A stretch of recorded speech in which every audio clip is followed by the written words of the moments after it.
ఏంటా వ్యర్థత, ఏంటా వ్యర్థము అని అంటే త్రాగుడు తన మనసుకి కలిగింది. అదొక వ్యర్థమైన అలవాటు, ఒక వ్యసనం. అది వ్యభిచారం చేయడం వాళ్ళ మనసుకు నచ్చేసింది.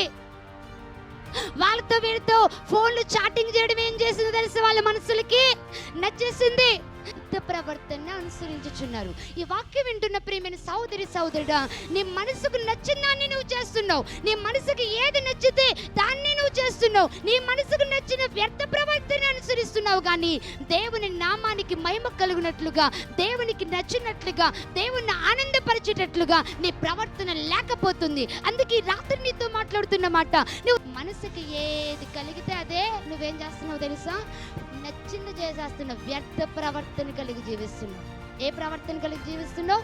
వ్యర్థ ప్రవర్తన కలిగి జీవిస్తున్నావు. ఈ వాక్యం వింటున్న ప్రియమైన సహోదరి సహోదరుడా, ఆ వ్యర్థ ప్రవర్తన అంతటిని కూడా దేవుడు విడిచిపెట్టమని రాత్రి మనకి మనవి చేస్తా ఉన్నాడు. దేవునికి స్తోత్రం కలుగును గాక.